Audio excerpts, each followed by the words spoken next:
Welcome to the Landmark Baseball Podcast. My name is Josh. Over there in California is Neil, or Rio Ruiz, as we've determined yesterday. Today, we are going to kind of have more of a free-form thing going. Our games start at 10:10, and it's currently 9:40 where I'm at.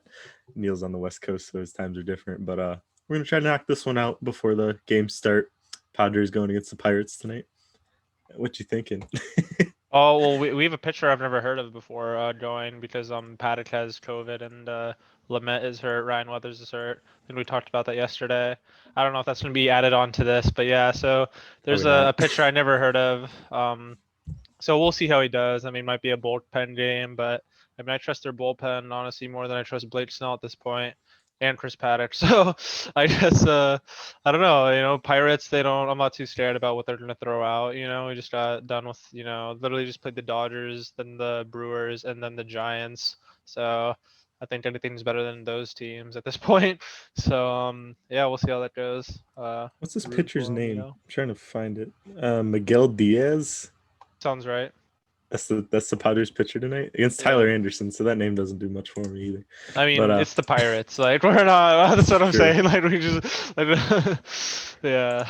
So. All right. Well, we'll hop right into it with the standings review. Obviously you don't take standings with a whole lot of importance at this point of the season, but I think it's interesting to see how it's changed just since the last episode we did. And there's some surprises and some I guess that's where you'd expect them to be. But let's get started. AL East. Boston is still leading at 17-12. They are a game and a half over the Blue Jays, who are 14-12. Then the Yankees, Rays, then the Orioles, my O's, bringing up the rear. Kansas City's in first in the Central, still 16-10. White Sox are catching them. They're a game and a half out. Then it's Cleveland, Minnesota, who's struggling really bad right now. Just nothing's working for them. And then Detroit, who we will get to later. Yeah. They're 8-21. They have the worst record in baseball. No, doesn't even have 10 wins yet. Only team without double-digit wins at this point. Yeah, it's so bad. They're spiraling. But yeah, we'll talk about that one later. But hey, Miguel Cabrera hit a home run in the snow opening day, so. I got a Tops Now card of that. Oh really? Cool. That was a pretty cool scene. Yeah, but yeah, I like that one a lot. And then in the AL West, we got Oakland still leading the way, 17-12. They've cooled off a little bit after their 13-game win streak, but they're still holding strong there. Seattle is next, 16-13. They're a game out. Houston, Angels, Texas bringing up the rear. Angels and Texas have the same amount of wins. They're both at 13. Interesting. Houston, I'm pretty sure, just lost a bunch of names also in a row. Yeah, Houston's 15-13, but Texas they're 13-16. The Angels are 13-13, so Texas just played a lot more games. In the NL East, we have just this slog of garbage. The two teams at the top are the Mets and Nationals. They're both 500. Then it's the Phillies, Braves, and Miami. Miami, who's in fifth place, is only 2.5 games out of first. So, I mean, that division has not set itself up, and it's going to be like this all year. In the NL Central, the Brewers still lead the way, who I think have first and third right now against the Phillies, tying runs on first. I think they're in like the 8th inning of that one. I just checked the thing when I scrolled over. In second place, the Cardinals are kind of catching them now. They're a game out. Then it's followed by Cincinnati, Pittsburgh, who's still ahead of the Cubs. And then the Cubs are in last, who are 5 games out of first. In the NL West, our bigger surprise division of the year so far, Giants are leading the way, half game over the Dodgers, and then it's the Padres, a game and a half out of the Giants. Then it's the Diamondbacks, then it's the Rockies. So that's your standings wrap. What's the biggest thing that jumps out to you just out of this, just from that? Probably the Royals. Royals. It has to be. I mean, I think at this point you could justify maybe the AL East also, but I mean, Boston's surprising a lot of people. Right, but I think I would have the White Sox over the Royals at this point. So the run differentials are, you'd be surprised by this too. The White Sox have a plus 28 run differential. The Royals are a -3, and they're still leading. So just interesting. That'll shake itself out, hopefully. White Sox have had some pretty key injuries, and then they also lost Luis Robert today. Robert, yeah, he's out for about already along probably with 4 months. Eloy Jimenez, who's out for the whole year, and then Dodgers also lost Dustin May. So yeah, Dustin may be out until the end of 2022. He has TJ. They announced today. The Dodgers are going to be fine. Like They're Dustin going to May be fine, wasn't a central part of that rotation, but but in they 2022, Dustin May could have been like a Cy Young candidate. Like the stuff he has, if he just figured that control and kind of consistency out, I mean, he could have been a Cy Young candidate pretty easily. he still But can be, not, but yeah, not nah. to be this year. Um, I mean, Minnesota being fourth in the Central is a little concerning. The run differential's +3, but like they're just not winning games. I think a lot of them have been really close games. Like Mm. their closer Colome, I think, has been blowing a lot of them. They're going into a series against the Rangers, so hopefully they can pick up a couple wins out of there and maybe end up on top of Cleveland. I feel like a lot of teams, like a lot of the records are closer than they should be. I don't Yeah, know. for sure. It's like a lot of, 500 hovering around teams, and I mean, I think that'll change. I mean, obviously, as the season goes on, we'll see more of what teams truly are. And even like teams like the Padres and Dodgers, they've had a lot of injuries, and even now it's still happening, but they're still hanging on tight. And I mean, I think we'll see that depth and the, like how it should be or how we predicted, our in our final projections. But yeah, it's Yeah, I too early mean, to say at this point. yeah, the loss to Dustin May is kind of like I think it's big in the playoff sense for the Dodgers. Like Dustin May Right, put in some innings for them in the World Series. He put in some innings for them in the NLCS, and like they were largely effective innings. Like he can come in for maybe they got a runner in scoring position, and Dustin May comes in. He can get 3 strikeouts right there, and I mean that's kind of a huge guy to lose. But right. And they will Tony be fine. Gonsolin was hurt. I don't know when he's Yeah, coming back. But then also David Price has been coming out of the bullpen and he hasn't been that great, but maybe he'll be he's been awful. better. Yeah, Yeah, maybe he'll be better as a rotation or as the fifth guy in the rotation. So it does kind of, before they had, 1 through 5 super scary rotation. And I mean now they still do. They still have, Bueller, Kershaw, Urias, Bauer, which is like, the best four guys, and then whoever else is their fifth. But yeah, that's still one more day, you're kind of worried about if you're the Dodgers and it taxes your bullpen a little bit more. And we'll see how they handle. I mean, it's looking like a real tough division so far. So yeah. So the Dodgers lost 3 out of 4 against the Brewers, who are leading the Central, and right, I swept my mean, Padres. The Brewers did.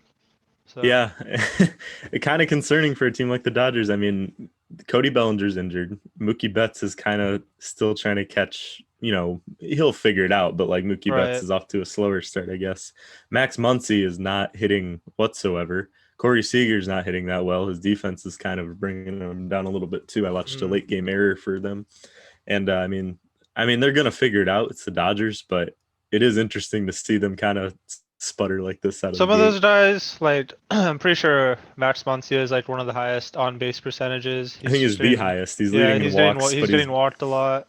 he's batting So like his 150. OPS is still up there, and then yeah, but their pitching is still really good. I'm pretty sure if you check the pitching, it's them and the Padres 1 and 2, and then maybe the Giants are up there, and then strikeouts they're up there also. So the pitching is I think both. You can say that that's a similar thing for both the Padres and the Dodgers. Their pitching has been carrying them through the season, and their offenses have yet to find it. And I'd say with the Padres, it's more surprising because they had their guys hurt. They had Grisham and Nola hurt, but they're back now. And Tatis was hurt and slumping, but he's back now. Hitting home runs and stuff. So hopefully they get things going. But yeah, with the Dodgers, their offense, it's looking real bleak right now. I mean, yeah, they still got a bunch of guys, but yeah, like you said, a lot of those guys aren't hitting as like they should be. And with Bellinger out, I mean, that's a huge loss. Not to mention they don't have the depth they did last year. Bringing Hernandez and Peterson off, and it's hard to repeat anyways. I mean, we saw how hard it was for them to get one championship. I mean, so maybe Yeah, we should have and I mean we still it's not crazy to like say they're still the best team overall because they were, but I mean it's a tough season, and I mean I still think they'll be fine though. I'm trying to make it sound way worse than it is. They still have like I said, the best four guys in a rotation. I mean they really just got to coast to that division win anyway. But across baseball this year, we've seen like the lowest OPS I think since probably the '70s in across April, like across the board, every Because of the team. baseball. Apparently, yeah. Yeah, I think so. And I don't know. You said they coast in the division. I don't know now. I think with the Padres now, their injuries aren't as bad, and I really do think I think it's more attainable at this point for them, especially because if you look at their pitching has been pretty dominant for the most part. If you looked at the strikeouts, I want to say they're like 20 or 30 strikeouts ahead of the next highest team, and they're leading by a lot. And I think I'm pretty sure they have the best ERA. I really think that once their offense finds it, that's how it was kind of last year too. Obviously, it was a shortened 60 game season, but they like played in Texas, and that's when Tatis hit like 2 home runs in a game. He had the grand slam, and then their offense after that it just clicked the whole year to go with their great pitching, and this year the pitching's even better. So I think especially with all the injuries the Dodgers have, this division is looking more reachable. And the Giants, I don't. I hope the Giants. I mean, I'm going to say that, like, in my opinion, I think the Giants, they're not going to be like this the rest of the year. Their offense isn't that great. Their pitching is just like these no-name guys are just like throwing up ones and twos on the, Yeah, on it's the been hits pretty thing. crazy. So it's yeah, I don't know what to say about that. And then Do you want to know what the top four ERAs in baseball are I right think now? I What teams think have the top four? So Padres, Yankees, Giants, Dodgers, something like that. That's the top four, yeah. It's Yeah, the order is Padres, Giants, Yankees, Dodgers, and they're all like within the Padres are way above the other ones. They have 2.991 ERA. And then second place it's the Giants. It's a 3.0, and then it's 3.02 is the Yankees, 3.03 is the Dodgers. And I mean it's pretty close, but yeah, it's spot on. You don't want to face an NL West team right now. but also shout out to the Yankees because all those teams are NL, so they have a pitcher in the lineup. The Yankees don't have to. They have to face. Yeah. But to be fair though, they're facing some minor leaguers, every night, and you could Hey say man. that's not true We with took some two of out. these. We split the series with them. Don't you worry. Hey man, they're not the only team. But there's some other bad AL West or not East teams, but like there's some pretty bad teams in the AL. Like the Tigers, they just destroyed the Tigers in a series. So, They so yeah, obliterated them. But we mentioned this yesterday, and I did want to have it recorded. The Tigers, so they have the worst run differential in baseball. I already okay. asked you to guess the second worst team. It was the Pirates, and they have a negative 26 run differential. The Tigers have a negative 62 run differential. That is a mind boggling number. It's an unholy number. Pretty bad. Um, that's insanely bad. I'm just seeing Tigers fans on Twitter just go back and forth about like how bad they're spiraling. They're calling for the GM to get fired. They're telling for the owner to sell the team. And for you, as someone who's been through, maybe you weren't the most in tune baseball fan at the time, but Yeah, like you've seen some bad Padres baseball in your definitely. days. I think they finished fifth 3 out of 5 years or something like that before last season. Yeah. Um, I mean, what do you make of this? I mean, the Tigers, you had prospects coming. The Padres certainly didn't. They got out of it, but the Tigers prospects aren't performing to major league level. Owners refusing to do anything. At least the Padres teams tried to get like Matt Garza and James Shields, not Matt Garza, but Matt Kemp and James Shields and like some of these vets in there during the rebuild. And the Tigers, their offseason acquisition last year was Robbie Grossman. That was it. I think that's a And they're huge just not thing. really attempting to get out of this. Like you saw with the Padres, even when they sucked, they spent back-to-back years. They went out and they got Eric Hosmer, and they did overpay for Hosmer. But I like the Hosmer signing because he's a first baseman, and although that position isn't like valued that much, it was kind of like, okay, we're a bad team, but we don't want to be an awful team. We want a good defensive first baseman he's not going to make us look like a fool. We're not going to be effing up double plays to get out of an inning we really needed to. We're not going to be having our shortstop throw the ball over his head because he's 6'4" and can go up and get it. We're gonna have to pay extra, but we're showing our fans that we care. And I think yeah, they do need a GM because it's a huge part. I mean, when the Padres, I feel like when AJ Preller realized he messed up, what did he do? He hit the reset button. He traded all those guys for prospects, and I mean that's the thing you can do. You can trade guys for prospects, and your fan base will understand what you're doing. I mean, but you're gonna have to spend the money to go along with it. Also, it's very hard, and they have the market. I mean, we've seen them spend money before, but Back in the it's Dombrowski days. And the thing like the guy like Eric Hosmer is he brings like he's won a World Series before on that Royals team in 2015. Everyone says he's like this great clubhouse guy, and I Right. mean, even if the performance on the field isn't that great, he's helping these other veterans and rookies kind of get acclimated to the area and like kind of learn what it's like to And be a big leaguer. Like with Will Myers, we saw like he kind of came to San Diego and was like, yeah, he's okay, both of former those rookie of the year. guys, well, like sorry to cut you off, but like Oh, you're good. Myers and Hosmer, we hadn't seen much of them. I mean, Hosmer, we'd seen great defense, and he was consistent, but we hadn't seen much of those guys. They hadn't really went off offensively until the Padres assembled a great team around them. And then when they did, we saw them have like 800, 900 OPS years. Like last year, this year they're doing pretty good in OPS. And I mean, it shows that they were the right guys. They just didn't have the team around them then. And maybe, they were seeing all the best pitches and stuff or getting pitched around. And now that there's, Tatis and Machado and all these other guys that they have to worry about, I mean, those guys are showing what they can do also. And I mean, maybe Tigers do have some of those guys, one or two of them. I don't know who they'd be, but they're not gonna get the recognition now if they're like, they have minor league guys, like I said, trying to get on base before them. So That was actually pretty helpful because so like when the Padres, they brought in Myers and Hosmer, and James Shields was part of that, and some other veteran pitchers, like I think Zach Davies was there too. He's kind of been around a little bit.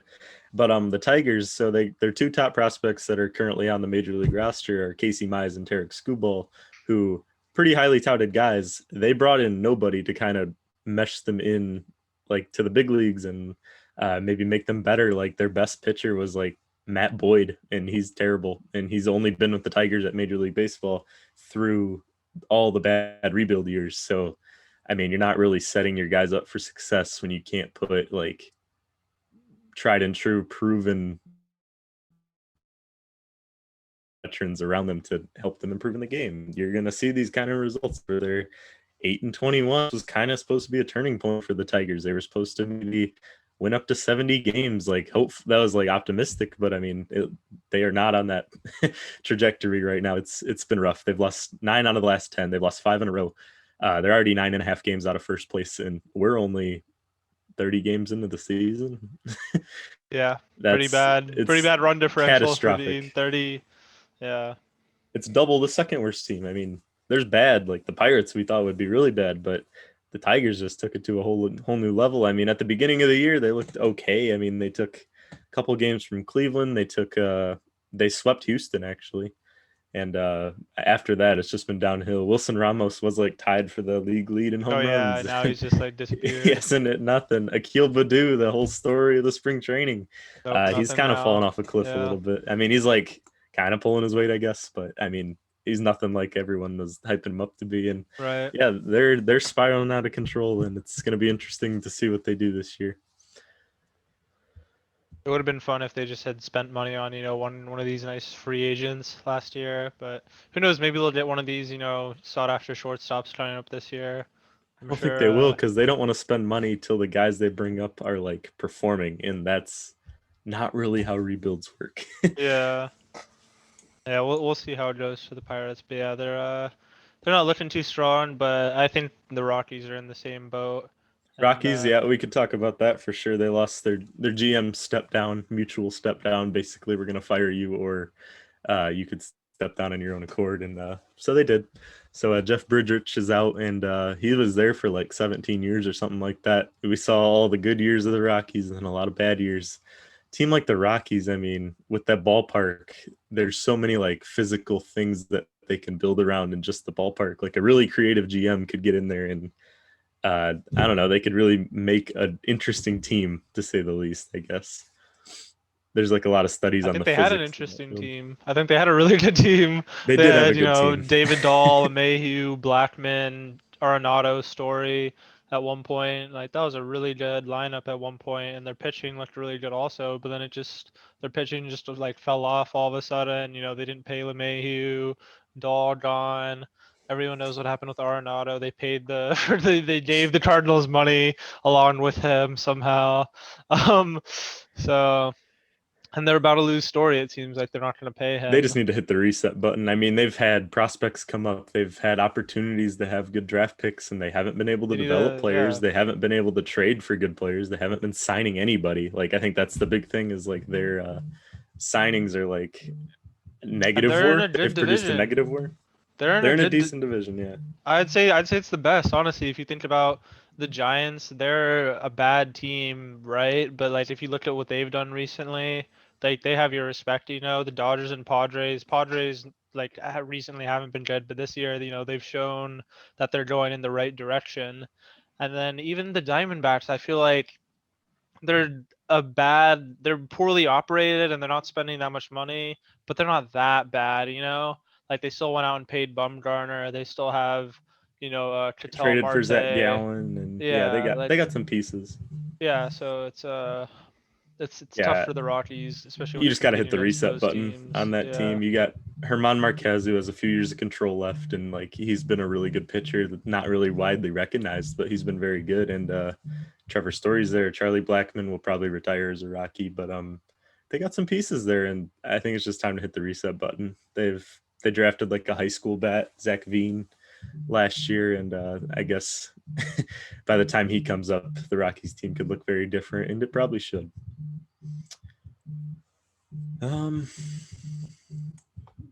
Any like big players standing out to you so far that are like just individual performances? I know this is like kind of been Trout's best start to a season ever. That's a little interesting. No, just a bunch of like random guys doing really well pitching. Like I don't even know their names, but I see like every night I'm seeing some new guy like throw up like one or two hits, and I'm like, all right, like so it's just kind of been weird with the baseballs. I feel like a lot of teams now. Even like a lot of times I'm watching the games, you'll see like a ball like just like hit really well, struck really well, and it just stays in the yard somehow. So maybe that's a factor in it. But yeah, no player specifically, but I feel like we've seen a lot of good pitching. And there have been some blowout games. Don't get me wrong, but John Means, Orioles. I'll try to give you a name. My guy, I think he's got like a 1.6 ERA or something. Really, that's pretty. For a guy who nobody knew before the season. Yeah, yeah. I don't know. I guess Trout having a 1300 OPS is kind of expected, so I can't say that. But it's just his best start to a season ever. He's leading in like all the average categories, like average on base percentage, slugging, OPS plus. He's leading in like all those. Yeah, he's just having a crazy year. But and he said he like really worked to fix himself after last year. He said it was his worst season ever. right, It wasn't a bad season by anyone else's standards, but he said it was his worst season ever. He made an adjustment, felt better than ever, and we're seeing the results of that. And it's he's just insane, Mike Trout. Yerman Mercedes kind of calmed down. I'm just trying to think of guys off the top of my head. Acuna's kind of, he's not cooled down, but I think he got player of the month today. But Tatis he hasn't is been heating on that up. tear. Thank God. Tatis is heating up. He has like 8 home runs, and I think he's like 1 or 2 Still off making the major. errors. Yeah, well, he hasn't committed any recently, so fingers crossed. He's been good. He's been good defensively recently, but yeah, he has heated up. There's a couple other players too. Who else? Yeah, like you keep saying Zach Gallen. Yeah, like that's kind of like frustrating. Oh yeah, pretty much the Brewers all rotation. Also, I guess we did say that. No, I just maybe not Corbin Woodruff. Burns. Definitely Burns, yeah. And they had another guy too, other not Woodruff or Burns. Like he had a pretty low ERA. Hauser, yeah. Yeah, so yeah, like throw I up said, guy. there's a bunch Byron of pitchers. Buxton's another one. Yeah. Finally, yeah. I think he's leading in offensive WAR right now with a 2.4 WAR already. I don't know what that projects to be over a full season, but it's got to be a lot, probably record setting. But we've been waiting for Byron Buxton to be what he was supposed to be for about 8 years now, something like that. Yeah, he was a top prospect when he came up, and he's just been hit with injuries, and he's just been slumping. And we kind of saw it a little bit last year, but it looks like he's about ready to step on the pedal a little bit. He leads the league in slugging. Overall wins above replacement. He's just up there in a lot of categories. Danny Duffy has a .6 ERA. I didn't know that. Jeez. So I don't know what the deal is with that. Yeah, John Means 1.7 ERA. Looks like Taylor Rogers 1.9. A lot of surprising pitchers. JD Martinez has been really good. Vlad Guerrero Yeah, Jr. has been up there. Take a guess at well, don't take a guess. Mike Trout's adjusted OPS plus right now is 259. Second place, 217.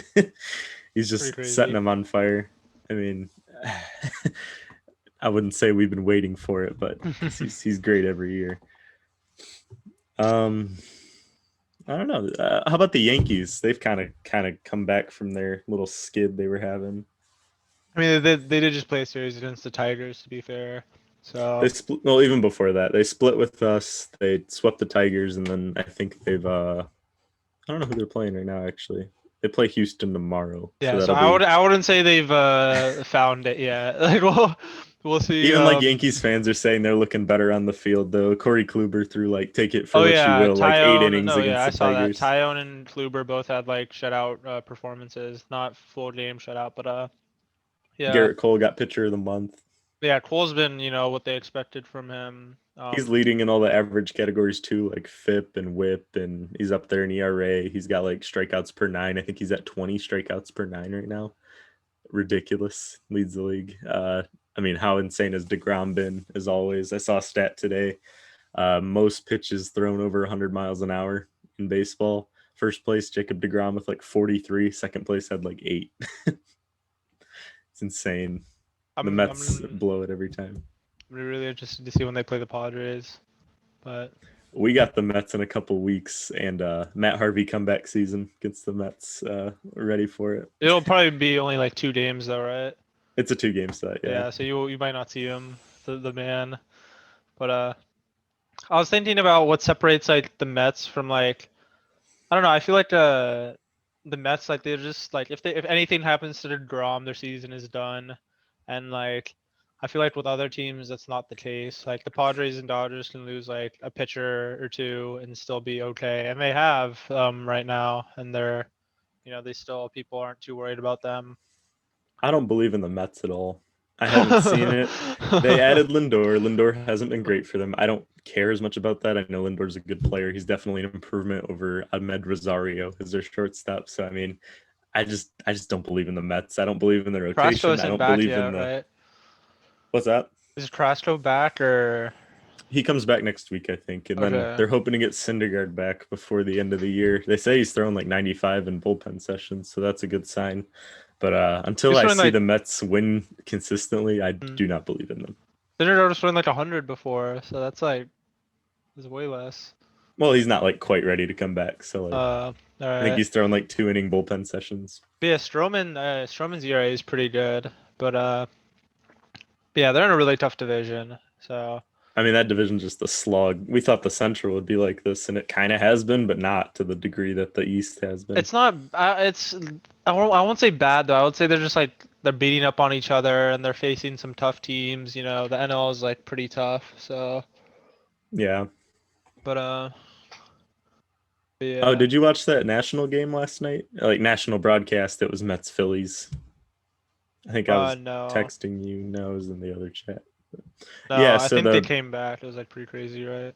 the Phillies bullpen had like a total meltdown. I think they were up four to Shocking. yeah, 4-2 in like the top of the eighth inning, and then the Mets kind of came back, and I think they took an 8-4 lead, and then the Phillies came back and made it Oh eight my eight god. to five, and then Reese Hoskins hit with 2 runners on, home run would have tied it. Hit a ball like on the top of the railing, like they had to review it. They called it a home run initially on the field to tie the game, and then they Oh, reviewed it, and that's then brutal. they made Hoskins come back out to second base, and like it was in Philadelphia, so all the fans are just pissed off and yelling at Mhm. the umps. And then I think they made the right call though. They went to review, and it did look like it hit the front of the fence and bounced back in. It was really hard to tell, but I think they made the right call. It sucks though. You would have loved to see. Damn baseballs, man. Last year's ball that would have been gone. What? Yeah, it was bottom of the ninth, and like Harper was on deck, and they really had a chance there. And Harper struck out to end the game. It Pain. happens. National broadcast is terrible though. I hate listening to A Rod, and like I like Matt Beskersion. He voices MLB The Show. Like maybe that's part of it, but A Rod is terrible in the booth. I hate A Rod. I like their 3D strike zone though. They have the best one by far. Yeah, they show It's when it really comes in the nice. zone, but It's kind of crazy. I wish every team had that, but yeah, I try to like not listen to them. it's so bad. It's really bad. But I mean, I don't really have any other topics, and I think our games are about to start anyway. Yeah, they already did, but I'm happy we're able to do this. We're having some difficulties before. Yeah, my Uh, internet's been out. We've been busy, and yeah, we're trying to figure out the structure for these episodes too. We wanted to do series recaps. I don't really think that's a good idea anymore. Now that I like did the research for last week's, and I was like, this sounds like horrible to recite. I'd rather just go through the standings, see who's hot, who's not, and I think I just like that better. If you want to do series recaps, we can. I just think it would sound rather boring. if it's like a really good series or something, maybe. Yeah, maybe like highlighted series or something. Yeah. I'm actually just seeing this, but the Cardinals are 8-2 over their last 10. I believe that's the best out of the last 10 in baseball. Interesting. Cardinals heating up. We'll see. We'll see. 4-game win streak. It's a little suspect pitching, but Little you know, suspect. I'll have some faith. Arenado and Goldschmidt I like to watch. Tommy Edmonds been really good for them this year. Mm. And that was our random team you talked about for 30 seconds. Yeah, I mean Cardinals were the favorites, right? For the Yeah. I mean, I'm really liking what I'm seeing from the Brewers. They're quickly becoming like my third favorite team. So wait, who's interesting. second? I have to say the Tigers. I'm from the Detroit area, so I kind of have to have a little hometown faith, Yeah. I don't blame you. hometown loyalty. I don't know who my second favorite team is. Yankees, Brewers. I guess. No. Do you want to stand up and show the camera what you're wearing? No. I think they really want to see it. It's a Body Armor T-shirt, guys. It's a drink company. I don't know what Josh is talking With about. some Mookie Betts on the back. It's Padres fan. I don't know. I don't know where to go from here. I'm embarrassed, I guess. I think we're good. I think we're gonna go watch our games. Orioles play the Mariners. You guys got the Pirates. Should be. I mean, you guys should have an easy win. We probably are gonna have to. Hey man, work no for it easy a little wins in more. baseball. Yeah, No we got such Jorge thing. Lopez on the mound. No one knows who that is outside of Orioles fans. But all right, I'll try to not commit any errors. I'm just kidding. But, Yeah, Tatis, bitch ass. Anyway, yeah. See you guys next week. Good app. all right, yeah. Let's see, pause.